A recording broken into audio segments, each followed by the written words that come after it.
much for watching sa ating channel na to, Uber Driver AZ. So ayan guys, meron tayong TP story number 4 tayo, siguro tayo dito number 4 kasi yung isa nating TP story medyo nagka-problema yata yung pag-record, bumabagal. So ito muna ay gawin nating TP story number 4 ni Uber Driver AZ. So ito ay isang kwento ng isang pasahero ko siya, galing sa trabaho, gabi na, medyo madilim na, mga 7 siguro, mga ganitong oras. Pero nakarating kami sa kanilang lugar ay gabi na. So nakita ko siya, galing siya sa trabaho, medyo pagod na, alam ko, kasi parang may part na parang warehouse or construction yung kanyang trabaho. So meron siyang dalang bag.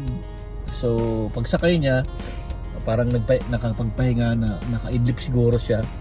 Medyo matagal-tagal din yung biyahe namin, mga 15 to 20 minutes siguro yung biyahe namin.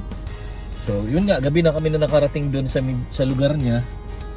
Then actually ito ay isang tip na hindi ko inaasahan. Tip story na hindi ko talaga inaasahan, kasi siyempre pagod yung tao galing sa trabaho. Then parang sumakay siya, then parang nakapagpahinga siya, may mga dala siyang bag. So siguro day off niya yung araw na yun, kaya may mga dala siyang gamit. So ngayon, narinig ko na parang may kaluskos ng parang there's something na narinig mo na pag kumukuha ka ng pera sa wallet. So sabi ko, ano kayang gagawin niya? So ako parang mindset ko, sabi ko parang hinuhugot siyang pera. Parang ganun nga ang nangyari.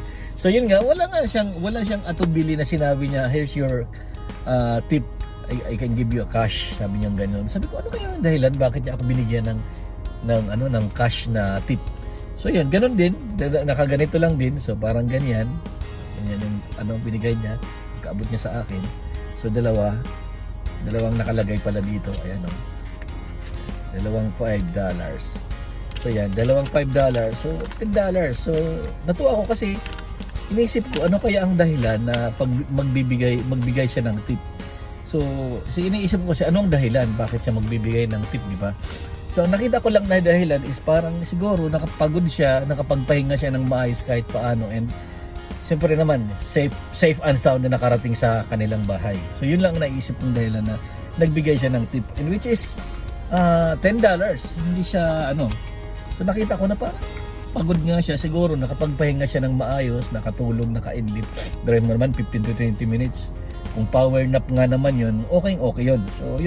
So yun nga, sabi ko, nagulat lang ako na, kasi hindi ko inaasahan yun na magbibigay siya ng tip. Unang-una pa naman na medyo yung previous pasahero ko, medyo nainis ako dahil hindi ko na lang sabi ko, parang pangit yata yung araw ko na to, sabi kong gano'n. Sa yung una at pangalawa kong pasahero, nung paglabas ko ng hapon, medyo hindi maganda yung although nakatulong din naman tayo. Ikukwento ko sa inyo sa mga susunod na vlog anong nangyari doon sa una at sa pangalawang pasahero. So ito pangatlo ko siyang pasahero. So sa sunod na yon, sabi ko, ano kaya, bakit siya nagbigay ng tip? So inisip ko na lang, nakapagpahinga siya ng maayos, power nap siguro, and day off niya, and sumahod siya siguro, kaya nag-share siya ng kanyang blessing. So maraming salamat sa iyo sa pasahero na yon, and good luck and God bless. And sa mga viewers natin, thank you very much din po sa inyong support. Alam ko meron tayong mga viewers na from US, sana ma-appreciate nila yung ating mga videos na to. And thank you very much again for watching Uber Driver AZ. Bye-bye!